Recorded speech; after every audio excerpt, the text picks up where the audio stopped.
Salutations, Globehead Metasheeple. Just when you thought it couldn't get any more cancerous, Dr. Cancer returned with pure TENPAI.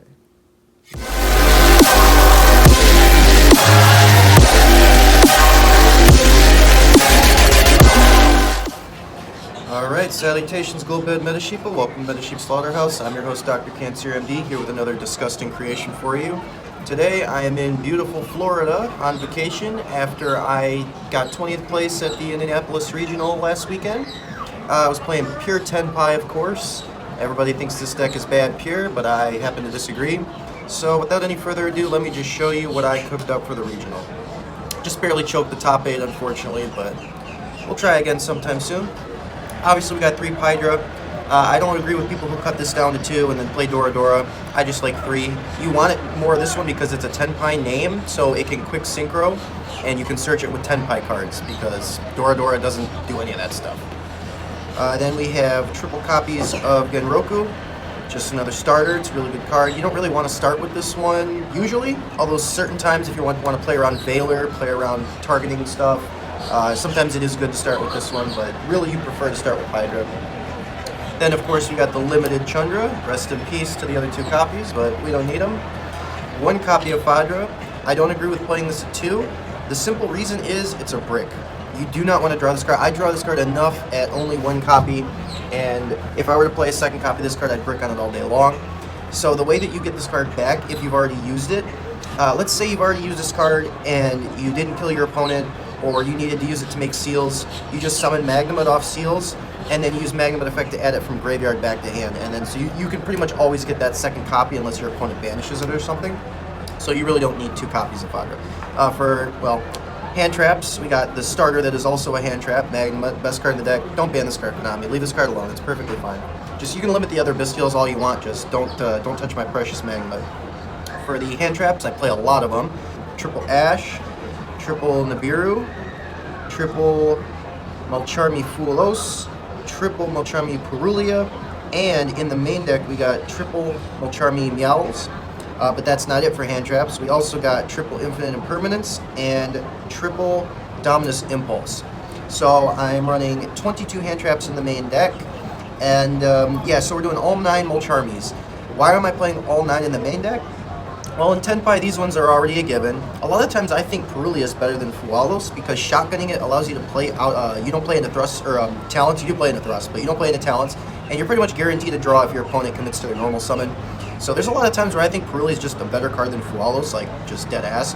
And then Meowls, I play Meowls in the main. This card is so nice, like it really is main deck worthy in this format. I had a lot of very diverse matchups, but this card's also good against like pretty much every meta deck. The only meta deck it's not great against is pure Ryziel, but you're still going to get at least a draw off of them if you chain it to the Note effect or something like that. But this is good against Blue Eyes. It's very good against Blue Eyes. It's very good against Mermails. It's very good against Malice, obviously, and it's good against like tier 2 stuff, White Forest. This card in the main deck was fantastic. I'm really glad I did it. I was debating. It was either going to be Meltronus in this slot or Meowls, and I'm really glad I went with Meowls because my matchups were extremely diverse and Meowls just was extremely good. So Imperm and Dominus Impulse, not much to say, they're just pretty good cards. Ash, great card. And then Nib is a bit controversial. I see a lot of people saying this card's bad, but I think when you're playing 22 hand traps, you're always going to draw it with other hand traps, so it's just always going to get value for me. Then for the breakers in the main, we got triple copies of Droplet. Still love to play Droplet in this deck. If you are playing an OTK deck that goes second, Droplet's just like a given.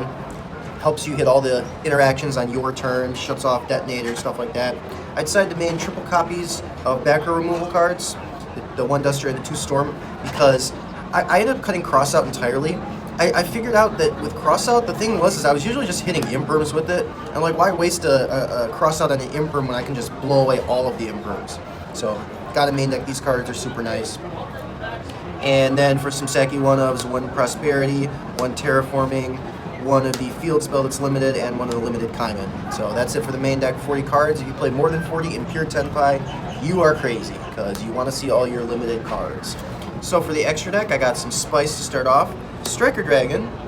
I'm not doing what you think I'm doing with this card. I'm not playing SP. SP is terrible in this deck. The Spice is Striker Azalea. Sky Striker Azalea. This card is so much better than SP in this deck. I don't know, I just don't understand why people would ever play SP in pure Tenpai. You can't kill your opponent if you SP them. So why would I do that when I can just make Skyscraper Azalea pop a card on the field, any card, and then still kill my opponent? And the great thing is it gets rid of itself, so you can then Lightning Storm. You might be wondering, well, how do you make this because it takes lights and darks? Well, usually when I end up making this card, or Nightmare Phoenix or anything like that, it's not usually with Tenpai monsters, it's with a Nib that I have left over on my field that I used, or a Bestial.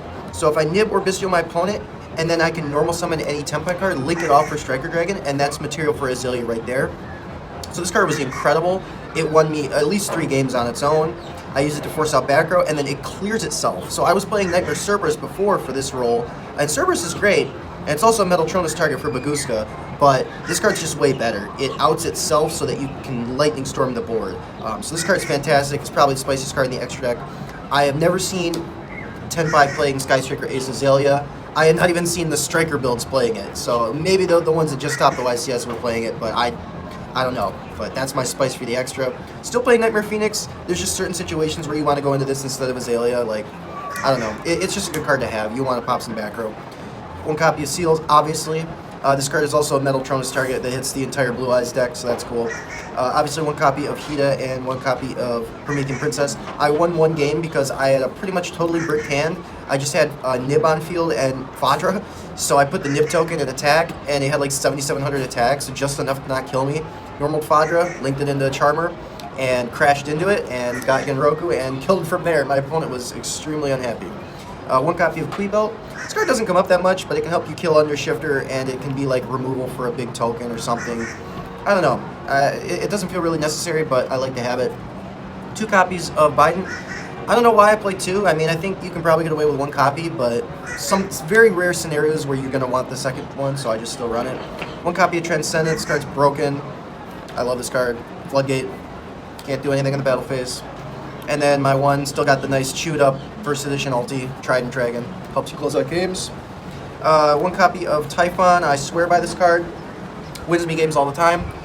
Unfortunately, it didn't win me any games or come up at the regional that I can remember, but it still is a great card, and I would not cut it. I love Typhon. Oh, actually, it did come up. I used it to Metaltronus a Chaos Angel, because it's a Fiend Dark. So, it came up, not in the way you might expect, but it did come up. And then, since I played Metaltronus inside, spoiler alert, I got 3 targets for it.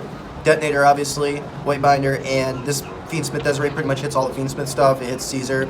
I kind of want to throw in 1 copy of Heart's Cryptor, too, because a lot of times this doesn't really cut it against, Malice, but I'd want to run both, because sometimes it just feels like you need both against Malice to make Metaltronus really have value. And then for the side, Triple Lancia, obviously, hits Crystron, hits Malice. It's just in everybody's side deck for a reason. And I'm still siding the Shifter. I see a lot of Tenpai decks just moving away from Shifter entirely, but I like this to hit Mermail, White Forest. Sometimes I'll put it in against Crystron, decks like that. Decks that, like, you truly just make them pass. It can be a bit difficult to OTK under Shifter these days with all the stuff limited, but this is really there for the decks that just pass under Shifter. Like, it's mainly there for Mermails is my thinking. And then this was 1 of each other Bestial. So this was a Druisworm. I had to borrow 1 from my friend, but 1 Druisworm, 1 Baldric, 1 Serenir. I considered playing 3 Druisworm, but the problem with that is that you just brick on multiple copies of it. With these, if you draw multiple copies, they're all live, and I really like this a lot more because I like having all my Bestials be live and hit multiple targets. And then this helps me make material for Azalea, which is really, really fantastic. So triple Bestial is very good. And then, like I said, triple Metaltronus. It came up, I think hitting the Chaos Angel was the only time it came up. It just didn't really come up that much because my matchups were really, really diverse. I played against 9 different decks, so it just didn't come up that much, but I think I still put it in because it's really good against the top decks specifically. And then the other spice in the side was triple copies of Hey Trunade. Oh my god, this card was so freaking good. I won 4 games off of this card by itself. I chose to completely disrespect D-Bear because I have not been seeing it come up in a lot of lists lately, and that was just a fantastic decision. This card, it's just more copies of Duster and Lightning Storm. So when I make my opponent go first against a lot of decks, they try to side in Strikes, they side in Judgments, they side in stuff like that. So Hey Trunade's just there, it's more copies of Storm and Duster. Blows away all those cards back to hand. and it's just super effective. I had so many opponents who had set a bunch of cards, and I'm sure that I knocked a few strikes, droplets, whatever back to hand, and I was able to just kill them. So Hatred Nade's super good card, and it's not once per turn either, which is crazy. And then that's the deck profile. A couple cards I want to talk about that I didn't play. I ended up cutting the OTK package just to fit the Metal Tronus targets. I might put him back in. I'm still kind of on the fence about Tronus, but Salamangreat Almirage, I really like this card because you can convert a dead Charmy, like any one of the Charmies, you can convert into this and then make Hita if you bricked and try to crash it. And then Salesman is a card that's pretty good as a board breaker. I consider this card. Might mess around with it in the future. And then I did not play the Crossout and D-Barrier package, and I only got D-Barriered once, but it was too late because I already had too many bodies on field. So don't think I'm going to put those back in unless D-Barrier reaches its ugly head again. So that's deck profile. Remember, Chris Hansen is always watching you. The Earth is flat, it's not a round globe. Goldra's look amazing. Maxi can never come back. Yeah, I mean, that's about it. Metal Sheep Slaughterhouse signing off. Remember to dislike the video, unsubscribe, and send it to all your worst enemies. Bye. I'll get a rush in my